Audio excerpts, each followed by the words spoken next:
हम उत्तराखंड प्रदेश की बात करते हैं तो साथ ही साथ हम अपने पूरे भारतवर्ष की बात भी करते हैं। और जिस प्रकार भारतवर्ष में बेटी बचाओ बेटी पढ़ाओ का नारा पुरजोर तरीके से दर्शाया जाता है और बताया जाता है, जताया जाता है, उसी प्रकार देश की तर्ज पे, इंडिया की तर्ज पे यहाँ उत्तराखंड प्रदेश में भी जो पुष्कर सिंह धामी जी की सरकार चल रही है, वो भी पुरजोर तरीके से समय समय पर ये बताती रहती है, जताती रहती है और दर्शाती है कि बेटी बचाओ बेटी पढ़ाओ। परंतु सवाल पैदा ये होता है कि किस प्रकार हम अपनी बेटी को पढ़ाएंगे और किस प्रकार अपनी बेटियों को बचाएंगे। आप देखिए कि हाल फिलहाल में पूरे देश के अंदर और अपने उत्तराखंड राज्य के अंदर किस प्रकार यहाँ पर बलात्कार, सामूहिक दुष्कर्म और इन चीज़ों की घटनाएं समय समय पर आती रहती हैं। और इस अभी हाल फिलहाल के 1-2 महीने के अंदर इतनी ज़्यादा बाढ़ आ गई है इनकी कि हर समय आप देखिए कि संलिप्तता किसकी पाई जाती है। ये हम नहीं कह रहे हैं, ये देश के प्रमुख अखबार कह रहे हैं और अखबारों की हेडलाइन सुर्खियां आए दिन इनके कारनामों से भरी पड़ी हैं। एक तरफ तो ये कहते हैं कि बेटियों के लिए हम ये करेंगे वो करेंगे, परंतु दूसरी तरफ आप देखिए कि बेटियों को ही, अपनी ही स्वयं की बेटियों को दूसरे की थाली में परोसा जाता है। परंतु क्यों, ये क्यों होता है? खंड के अंदर ट्रिपल इंजन की सरकार चल रही है। एक इंजन देहरादून में चल रहा है विधानसभा में, दूसरा इंजन आपका जिले में चल रहा है, तीसरा इंजन आपका नगर निगम क्षेत्र में चल रहा है। परंतु आप देखिए कि अभी हाल फिलहाल की घटना हरिद्वार में एक महिला द्वारा, जिनका नाम अनामिका शर्मा है, जो पूर्व में बीजेपी की महिला जिलाध्यक्ष रह चुकी हैं, अपनी ही स्वयं की 13 वर्षीय नाबालिग बेटी को नेताओं के आगे परोस चुकी हैं। अब गिरफ्तारी हालांकि उनकी हो चुकी है और उनके एक मित्र की भी गिरफ्तारी हो चुकी है, परंतु और सवाल ये भी है कि और कौन कौन इसमें संलिप्त था। ये सब एक ही पार्टी के क्यों निकल रहे हैं? क्या कारण है कि ये सबके सब जितने भी नेता हैं एक ही पार्टी के निकल रहे हैं? अभी उत्तराखंड के अंदर ही नहीं, आप देखिए कि एमपी में क्या हो रहा है। एक कैबिनेट मंत्री अभी जो ऑपरेशन सिंदूर ऑपरेट किया था, सोफिया कुरैशी जी ने उनको आतंकवादियों की बहन करार कर दिया गया, वो भी भाजपा नेता के द्वारा। उसके बाद धाकड़ की बात करें तो धाकड़ तो मेरे को लगता है कि नितिन गडकरी जी ने जो वो फ्लाईओवर बनाया था उसकी चेकिंग कर रहे थे कि किस प्रकार ये फ्लाईओवर क्या लोड झेल सकता है कि नहीं झेल सकता। जिस प्रकार उन्होंने वहां उस हाईवे पर रात में बल्लेबाजी करी, उस बल्लेबाजी के लिए तो उनको सलाम ही करना चाहिए, परंतु ये सलाम ऐसे ही नहीं करना चाहिए। सलाम के लिए उनको जेल के अंदर डालना चाहिए, परंतु नहीं। इस पार्टी के किसी भी कार्यकर्ता, किसी भी नेता, किसी भी सांसद, किसी भी विधायक के ऊपर अगर कार्रवाई हो गई तो पार्टी की इज्जत खत्म हो जाएगी, रुतबा खत्म हो जाएगा, एक हैसियत खत्म हो जाएगी। क्या मुंह दिखाएंगे वो अपने फिर आला अधिकारियों को?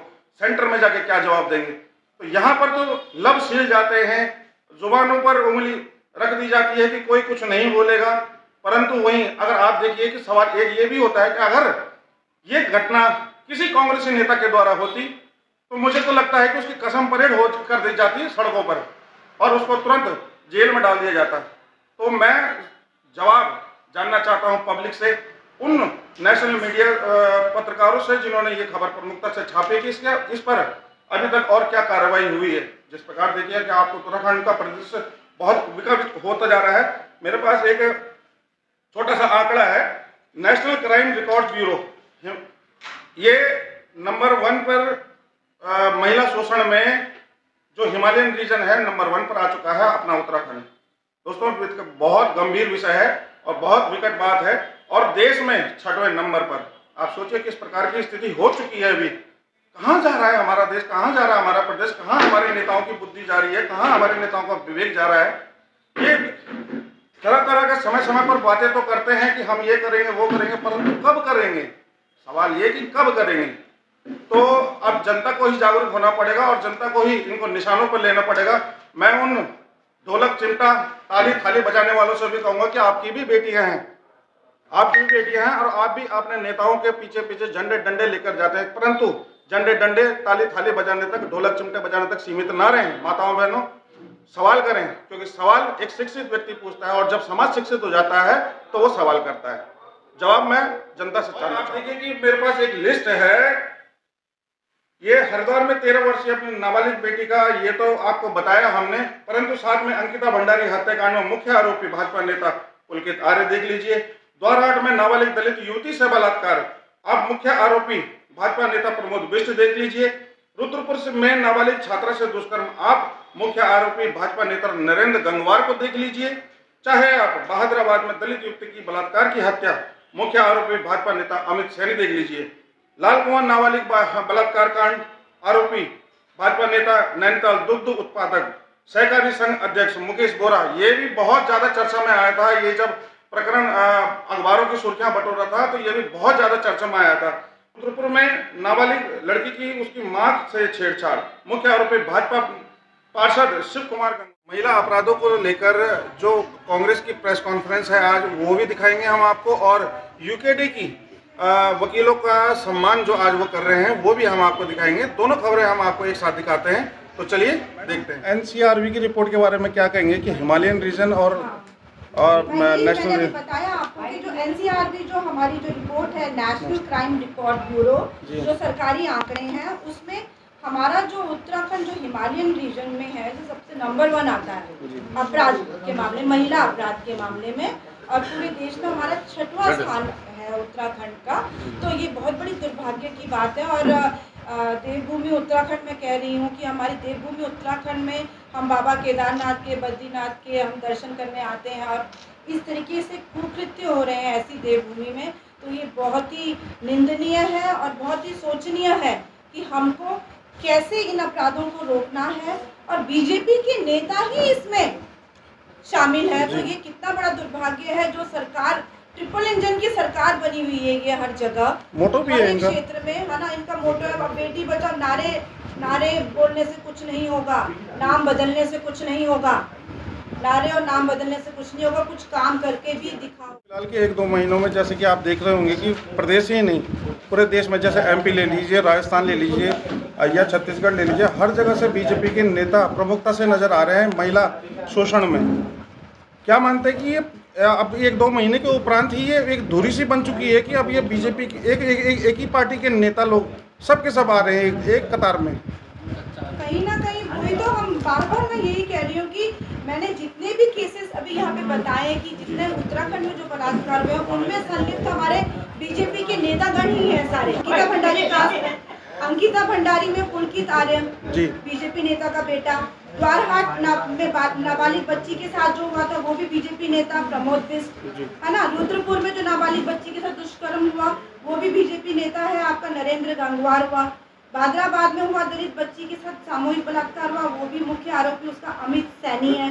लाल कुआं में जो हुआ वो भी उसका आरोपी दूध उत्पादक संघ का अध्यक्ष मुकेश बोरा। तो आप जितने भी केसेस हुए हैं यहाँ पे, ये तो सिर्फ थोड़ा हमने इतने मेंशन किए, इससे कई ज़्यादा केसेस और भी हुए होंगे। तो वो सारे केसेस आप देख रहे होंगे कि सारे बीजेपी नेता, तो इतनी मनमानी चल रही है इनकी, कई अंकिता भंडारी, और सबके लिए हमारे प्रदेश अध्यक्ष जी और सारा शीर्ष नेतृत्व हमेशा से सबके लड़ाई लड़ता रहा है। मैं जिस भी मंच में गई हूँ, जब भी हमारे आंदोलन हुए हैं बच्चों के लिए, तो सारा शीर्ष नेतृत्व हमारा, बुजुर्ग से लेकर सारे जितने भी बड़े लीडर्स हैं, वो लोग अपनी बच्चियों के न्याय के लिए मैदान। भाई अवनीश नेगी जी, जिन्होंने एक स्वास्थ्य की बहुत बड़ी लाचारी और दिक्कत के बीच इस मुकदमे को लड़ा। हम लोग जानते होंगे कि उनको ब्लैक कैटरेक्ट की समस्या इस मुकदमे के दौरान हो गई थी। एक तरफ वो मुकदमा लड़ रहे थे, दूसरी तरफ उनकी एक आंख की रोशनी लगभग चली गई है। तो आप समझ सकते हैं कि अपना इलाज तक को ढंग से नहीं करवा पाए। तो सबसे ज्यादा सम्मान अंकिता भंडारी केस को लड़ने में अगर किसी के लिए है तो वो अवनीश भाई के लिए है। उनके लिए पहले जोरदार तालियां। भविष्य की लड़ाई, बेटियों की लड़ाई, बेटी को बचाने की लड़ाई, क्योंकि जो बेटी चली गई सो तो चली गई। अगर इस मुकदमे में लोअर कोर्ट से हमें न्याय नहीं मिलता तो आप समझिए ये हमारी बेटियां जो पढ़ रही हैं, जिनको हम कह रहे हैं कि बेटी पढ़ाओ बेटी बचाओ, इस नाम पर जो स्कूल भेज रहे हैं, और कल जब वो स्कूल से निकलकर कॉलेज जाएंगी, नौकरी के लिए जाएंगी, तो कितना बड़ा खतरा उनके ऊपर होता अगर ये फैसला हमारे खिलाफ आ जाता।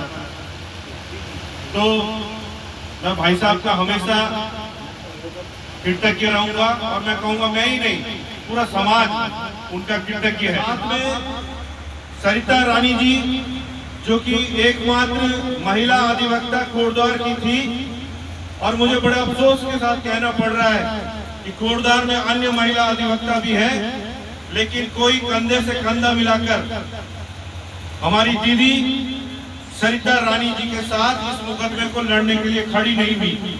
ये बड़ा सोचनीय विषय है महिलाओं के लिए, खासतौर पर कि महिला अपराधों में महिला अधिवक्ता ही साथ खड़ी नहीं हो रही है। ये बड़ा समाज के लिए सोचनीय प्रश्न है, क्यों?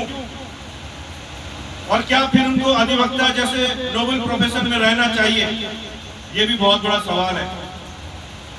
तालियां सरिता रानी जी के लिए, एकमात्र महिला अधिवक्ता जो इस केस की कोटद्वार कोर्ट में पैरवी कर रही है। जोरदार तालियां राजीव गौड़ जी के लिए। पत्रकारिता और अधिवक्ता दोनों माध्यमों से उन्होंने इस केस में भरपूर सहयोग किया,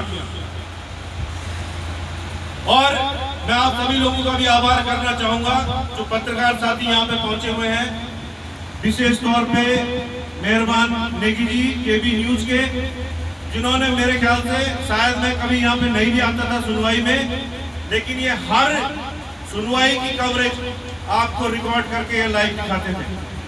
और जिस दिन मैं नहीं आता था फिर मैं केबी न्यूज देखता था कि आज क्या हुआ होगा, या तो मैं भाई साहब से पूछता था या फिर मैं मेहरबान भाई से पूछता था कि आज क्या हुआ। तो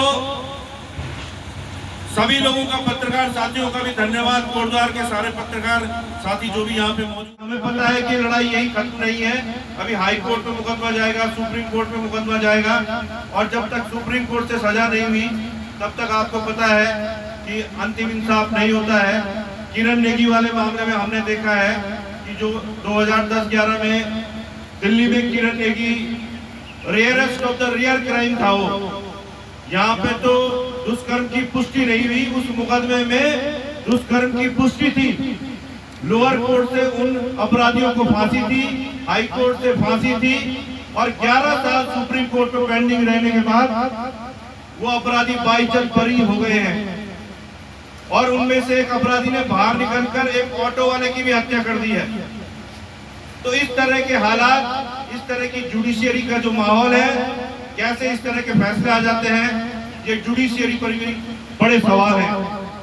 तो इन हालातों में हमको आगे सजग रहना है। हाई कोर्ट में बहुत मजबूत पैरवी करने की आवश्यकता है। हाई कोर्ट में पहले से ही जो नवनीश नेगी जी हैं, जो अवनीश भाई के छोटे भाई हैं, वो पहले से ही वहाँ पे इस मुकदमे को पहले से लड़ रहे हैं। और जब हम सीबीआई इन्वेस्टिगेशन के लिए कोटद्वार गए तो पिटीशन नवनीश भाई ने ही फाइल करी थी। दुर्भाग्य से उसमें सफलता नहीं मिली। हाई कोर्ट से हम सुप्रीम कोर्ट गए, वहाँ भी जाने माने वकील कोलिन गोंजाल्विस हमारे वकील थे, लेकिन वहाँ भी हमें इंसाफ नहीं मिला। और वीआईपी की खासतौर पे पहचान के लिए, जबकि नाम का भी खुलासा हो गया था, सीबीआई इन्वेस्टिगेशन के डायरेक्शन सुप्रीम कोर्ट से नहीं हुई। लेकिन हमारे प्रयासों में न तो पहले कभी रही है, न आगे कभी रहेगी, ये आश्वासन मैं आपको देना चाहता हूँ।